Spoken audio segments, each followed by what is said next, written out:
Peter B. Collins, News and Comment. It's Friday, January 18th, 2019. As news breaks of Michael Cohen admitting that Donald Trump ordered him to lie to Congress, based on anonymous sources, of course, Democrats are outraged. They say this is an inflection point. And my question is, will they impeach the motherfucker? I don't know. And it is so maddening. As you know, while I'm not a person who buys into the Trump-Russia narrative, I believe that this guy, Individual 1, has been impeachable from day one. And the reticence of the Democrats pains me. It infuriates me. So my old buddy, Jason Leopold, and his writing partner, Anthony Cormier, published a piece at Buzzfeed late yesterday that drew the attention of the corporate media all across the board. Headline reads, President Trump directed his attorney Michael Cohen to lie to Congress about the Moscow Tower project. Now, I want to stress that like so much of the reporting on this, and you know I've had my differences with Jason about his shift from using federal documents that he got through FOIA to publishing information based on unknown sources, unnamed sources, I find it problematic. And the first sentence says, according to two federal law enforcement officials involved in an investigation of the matter, Trump directed Cohen to lie to Congress. Now, law enforcement officials seems to leave out people directly related to the Mueller investigation. Now, they do have law enforcement people there on the investigative staff. But putting aside the sourcing of this issue, if it can be proven, and the article goes on to say that the special counsel's office learned about Trump's directive for Cohen to lie to Congress through interviews with multiple witnesses from the Trump Organization, internal company emails, text messages, and a cache of other documents. Now, we haven't seen a single shred of any of this alleged evidence that supports this allegation contained in this news article and attributed to Michael Cohen. Again, citing the unnamed sources, the article states the two law enforcement sources said that Trump had at least 10 face-to-face meetings with Cohen about the deal during the campaign. Now, at issue here is Trump's instruction, allegedly, to Michael Cohen to say that the discussions about a Trump Tower in Moscow ended in January of 2016, and Cohen, in his amended plea deal, pleaded guilty to lying to Congress because he stated that the discussions continued into June of that year. Now, the tower was never built. The plans and the schemes for Trump to go to Moscow after the Republican convention in the summer of 16 didn't happen. And Trump defended his involvement in the Moscow project, telling reporters last week, there was a good chance that I wouldn't have won, in which case I would have gotten back into the business, and why should I lose lots of opportunities? Now, that does suggest that Trump didn't think he was going to win, and he was going to use his run for president to expand profits and use the leverage of his new status to cut a deal in Moscow. Now, the big fallout could be here that Donnie Trump Jr. Could be accused of perjury. On September 7th of 17, he told the Senate Judiciary Committee that he was only peripherally aware of the plan to build a tower in Moscow, but Cohen's information apparently directly contradicts that. So now we turn to the reaction. Headline in the Washington Post, Democrats vow aggressive investigations into report that Trump directed Cohen to lie to Congress. Gerald Nadler, he's now chair of the House Judiciary Committee, he said he would get to the bottom of the allegations. In a tweet, we know that the president has engaged in a long pattern of obstruction. Directing a subordinate to lie to Congress is a federal crime. The House Judiciary Committee's job is to get to the bottom of it, and we will do that work. But he doesn't mention impeachment, does he? Then Adam Schiff, who got bumped off that junket to Afghanistan and Brussels yesterday, he was already on the bus heading out to Andrews when Trump directed that the flight would not take place. We'll get to that story in a moment. Anyway, Adam Schiff said these allegations may prove unfounded, but if true, they would constitute both the subornation of perjury as well as obstruction of justice. Now, this is very clear. We already have obstruction of justice by Trump, as we know that Michael Cohen pled guilty to the hush money deals for Stormy Daniels and the Playboy Playmate. And so I find it odd that Democrats are suddenly getting worked up about obstruction of justice when, to me, that's been very clear. I think as well that firing Comey was part of obstruction of justice. I think that is an impeachable offense right there. So Joaquin Castro, Democrat of Texas, said if the story is true, Trump must resign or be impeached. And Eric Holder, former Attorney General, he said if true and proof must be examined, Congress must begin impeachment proceedings and Barr, the just about to be confirmed latest Attorney General, must refer at a minimum the relevant portions of material discovered by Mueller. This is a potential inflection point, said Holder. Well, let's see some inflection. And I think that there is a plausible case that can be laid out here from what we know, that the Trump-Russia, that Russia hacked the DNC and gave that to Trump to help him win the election, actually gave to WikiLeaks is the allegation. You notice how that has faded into the deep, deep background. And now it's about the Trump condo project in Moscow. And again, it baffles me that the obvious remedy here is impeachment, and the Democrats are just terribly afraid of it. In a piece of the Washington Post today, Greg Sargent used that inflection point line as well. He referred to the Watergate scandal and how long it took to build to the point where the tapes were revealed, and from there, things came cascading down relatively quickly on Richard Nixon. And he says that this latest information could be that. Repeating the latest news, he said this, of course, would be suborning perjury, which is a crime. And Cohen is scheduled to testify February 7th before the House Oversight Committee, so we may learn more about it then. So this, again, I consider this to be incremental. It adds to the catalog of crimes that Trump can be investigated for. I see little downside to impeachment because even if you fail, you keep him busy for a long time and force him to spend more time with his lawyers. Now, there are a couple of Democrats who are impacted by the Mueller investigation, and it doesn't relate to collusion with Russia or rigging the election. It has to do with failure to register as foreign agents. The Democrats are Greg Craig, who I used to think of as a good guy. He was appointed White House counsel by Obama in the first year, ordered to close Guantanamo, and he tried. He ran up against all kinds of barricades. And then Greg Craig signed on and took money from Don Siegelman, the former Alabama governor who spent 6-7 years in federal prison behind bogus charges, in part driven by Karl Rove. And Greg Craig didn't do diddly to unravel the Siegelman case or get him sprung from prison early, which was what the family had hoped. So the law firm that Craig used to work for, Skadden Arps, has agreed to pay the government $4.6 million because their lawyer, Greg Craig, didn't register as a foreign agent when he clearly lobbied for Ukraine.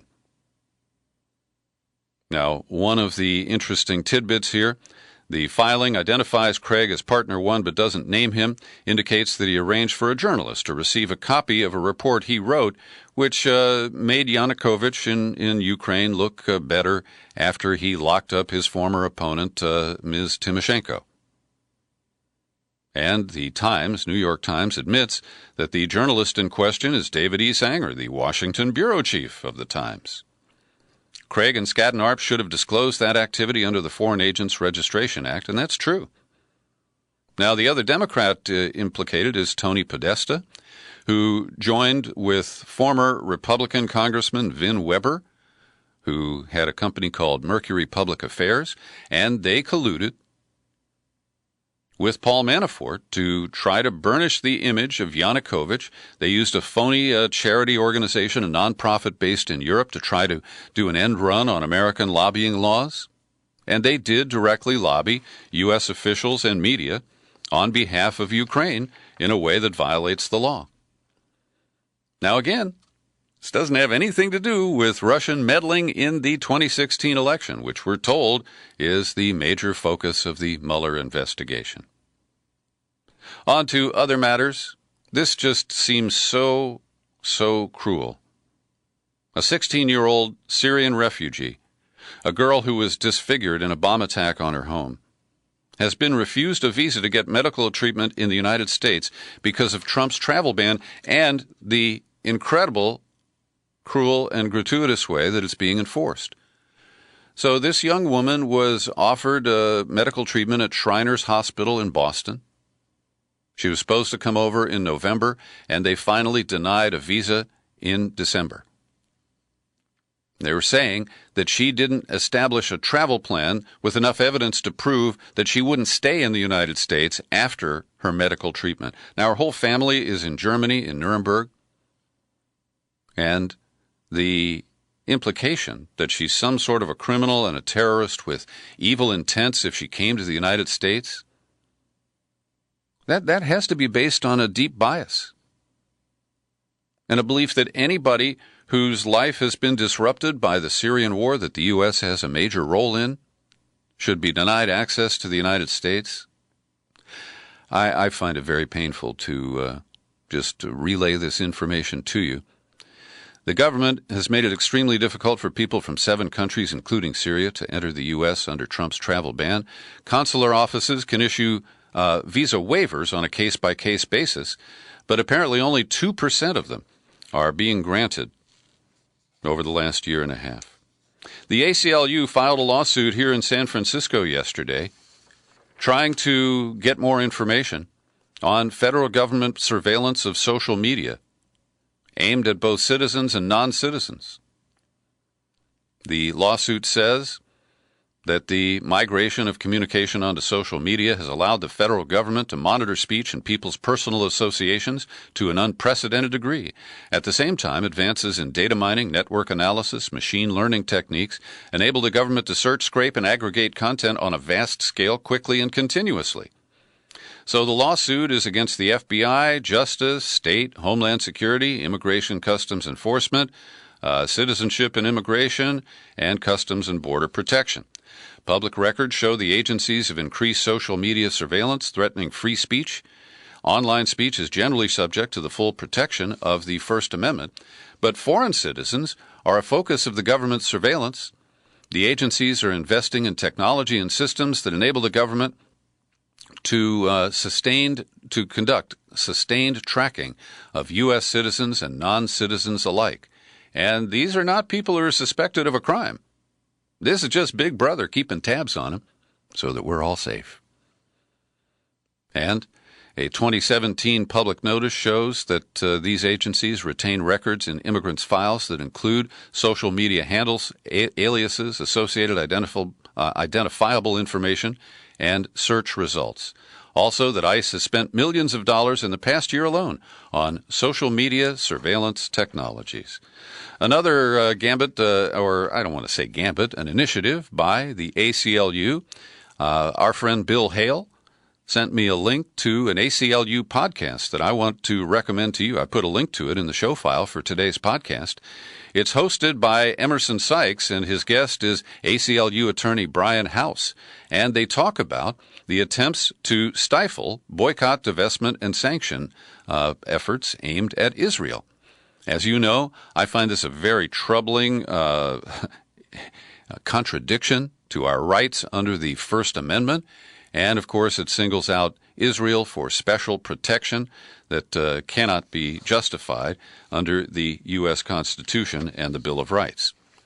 As I mentioned, Nancy Pelosi was about to get on a bus with a bunch of other members of Congress. They were going to Andrews Air Force Base, where they would fly to Afghanistan and stop off in Brussels on the way back. There may have been other stops that were not publicly known. And just as they were boarding the bus, the Trump White House sent a letter to Nancy Pelosi saying that the president had canceled their trip because he wants Nancy to stay close by to negotiate over the government shutdown, even though he's not willing to negotiate, right? And this is petty and obnoxious. Now, I recognize that this is payback for Pelosi's call to postpone the State of the Union, and people may feel that her claim that the security measures couldn't be put in place because of the government shutdown is just a ruse, just a way to tweak Trump. And I understand that. But this effort, I believe, is going to backfire on Trump. I know Nancy Pelosi. I've known her since the 1980s. And while I have many disagreements with her on policy, particularly impeachment, you don't trifle with Nancy Pelosi. She's tough, and she has many ways to extract 1,000 cuts from Trump. And one way is that she is kicking this back in his face because, in a really condescending letter, Trump said, "Now, I'm canceling your military flight, but if you want to fly commercial, go ahead." Well, Pelosi and her team were arranging to do just that.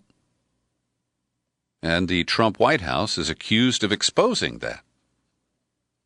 And Pelosi and her mouthpiece, Drew Hamill, are calling this a grave violation of their security, because the State Department's Diplomatic Security Service raised its threat assessment for the trip overnight after Trump announced that the trip was happening.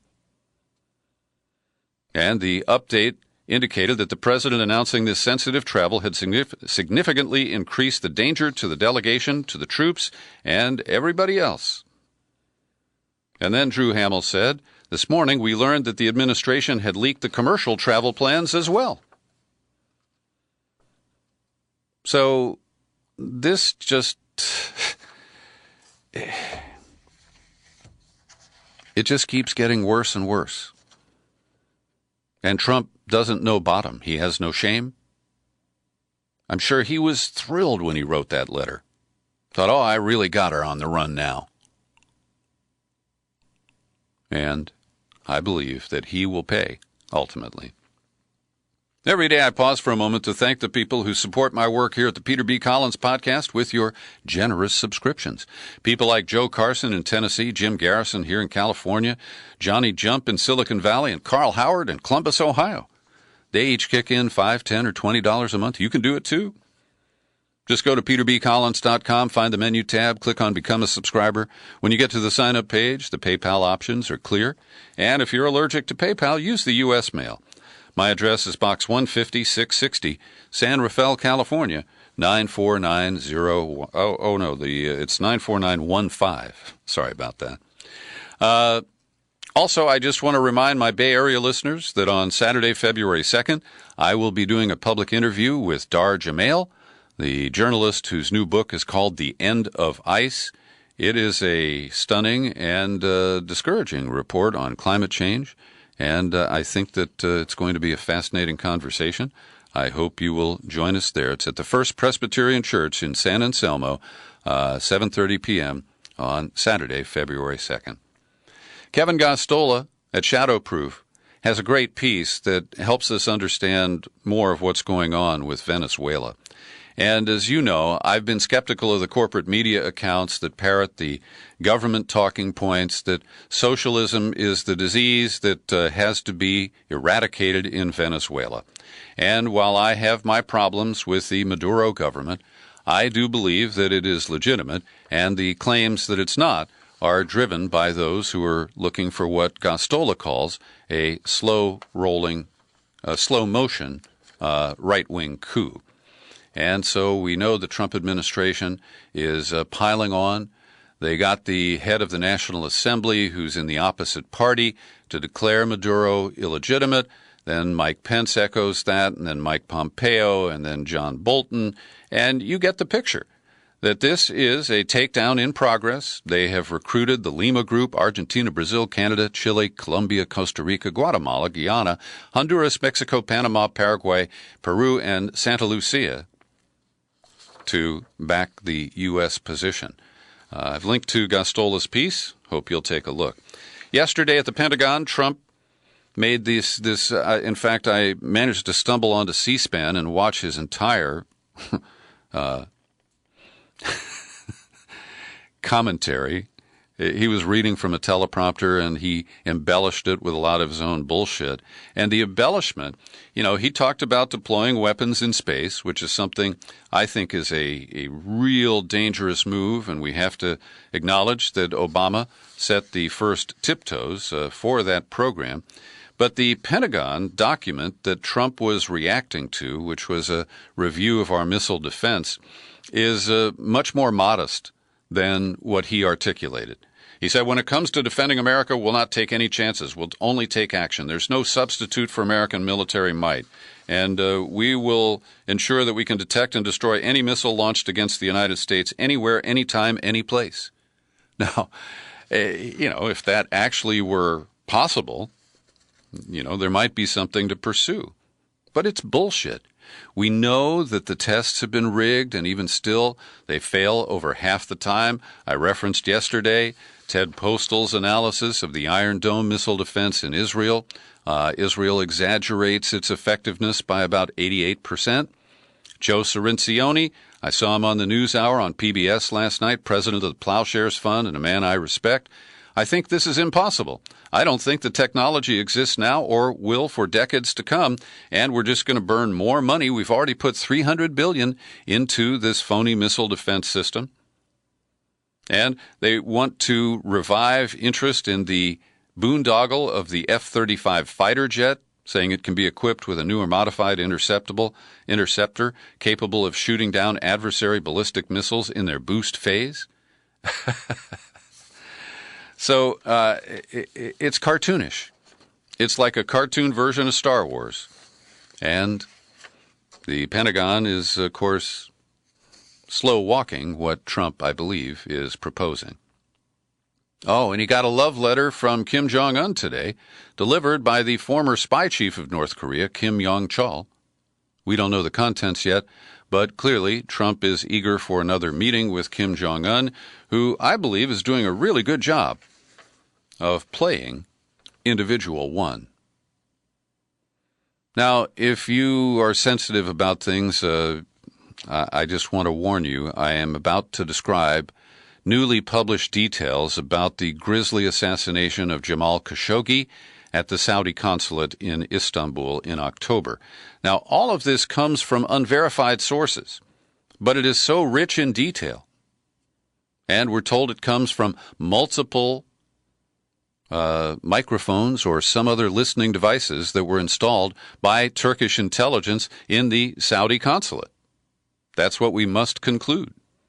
So, 3 reporters who are tight with the Erdogan government and who work for the pro-government newspaper Sabah have published a book, an instant book. It came out in late December, and it is based on their access to officials who heard the tapes. So it's third hand, right?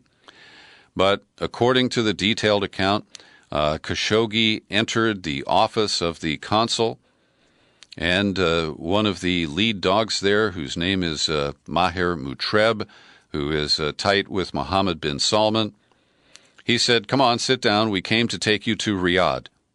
Khashoggi said, "I won't go to Riyadh." Then they ordered him to send a text message to his son saying that, "Do not worry if you don't hear from me for a while." Khashoggi refused. Then 5 guys came in and pounced on him. And he said, "Are you going to kill me? Are you going to strangle me?" They laid out the autopsy instruments used to dismember a body and put them in front of him. "Are you going to kill me? Are you going to strangle me?" Then he was told he would be forgiven if he cooperated.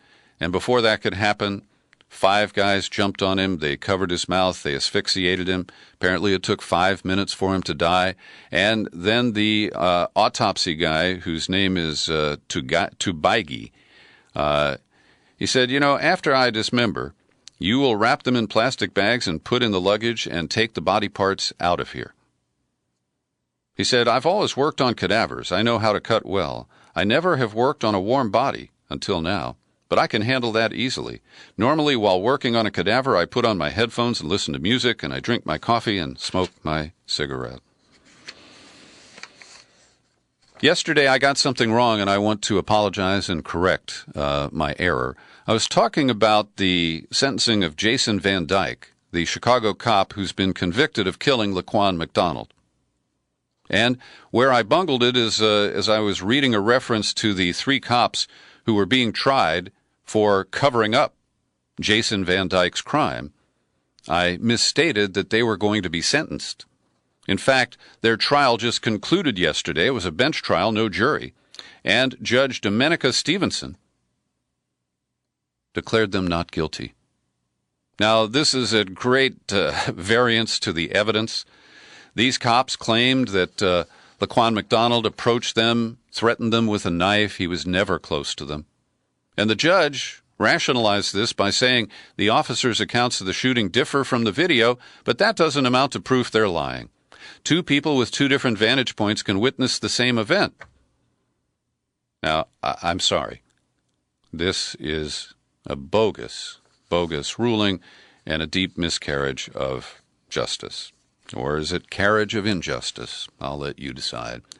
Earlier this week, we talked about how the members of the Sackler family running Purdue Pharma were directly involved in fending off the bad publicity that started in the early thousands when people started dying from OxyContin overdoses. And now, a report published in JAMA, the Journal of American Medicine, said that the industry spent about $40 million promoting opioid medications to 68,000 doctors for a 2-year period, 2013 to 2015, paying for meals, trips, and consulting fees. And where opioid manufacturers offered a large number of gifts and payments, those counties had more overdose deaths involving the drugs than those where direct-to-physician marketing was less aggressive. So get this. Being wined and dined some free meals on the tab of Purdue Pharma was enough to get doctors to write more prescriptions, sell more OxyContin, leading to more deaths. This weekend is the 3rd annual Women's March. It's going to be smaller, and it's splintered. In New York, there are 2 separate marches, one that is specifically against anti-Semitism, or at least it includes that as part of its message, and another that is part of the old group. And as I've mentioned, this is because one of the African-American leaders is a supporter of Minister Louis Farrakhan and has refused to repudiate some of his anti-Semitic remarks. I'm really sorry to see that. And finally today, I have profiles here, or articles on 3 of the women who have announced they're running for president. I don't have one on Elizabeth Warren today, and there's no intent behind that. But Kirsten Gillibrand, the New York senator who's running for president, she announced it on Colbert's show on Tuesday night. She is being hammered from women on the Democratic left because they believe that Kirsten Gillibrand pushed out Al Franken. Now, I recognize that she did publicly put pressure on Franken, but I also think Kirsten Gillibrand has distinguished herself as a senator fighting against sexual harassment and sexual crimes in the U.S. military. And it was her linkage to Me Too that made her a person front and center when Al Franken's alleged violations were reported.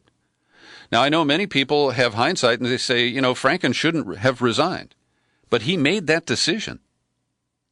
And to blame Kirsten Gillibrand for it, I just think is really off base, but you're entitled to that.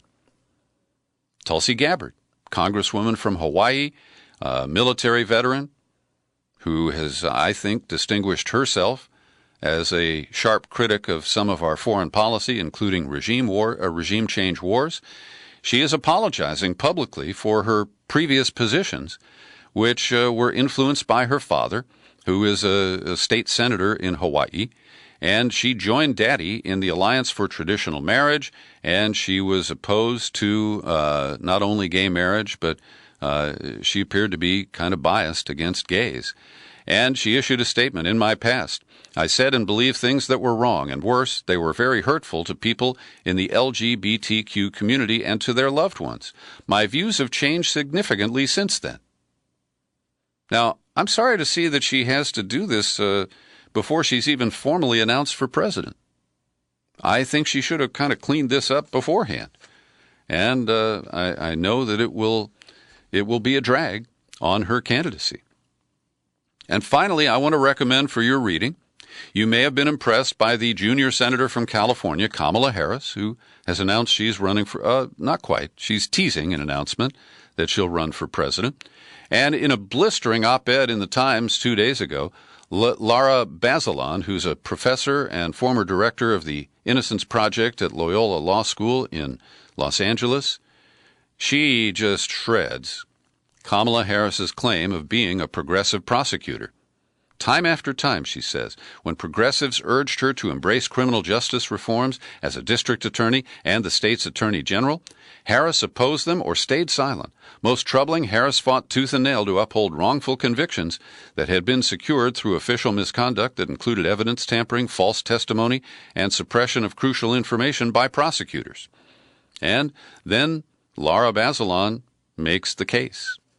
I encourage you to read it. I don't support Kamala Harris for president. I'm still evaluating her role as a California U.S. senator. Some of it's been pretty good. She has troubling positions on foreign policy. And if she tries to sanitize her personal history as a prosecutor, well, I'm going to join Lara Bazelon in telling the truth. Thanks for listening to my daily news and comment podcast. I'll be off Monday, back Tuesday. I'm Peter B. Collins. Happy trails to you until we meet again. Happy trails to you.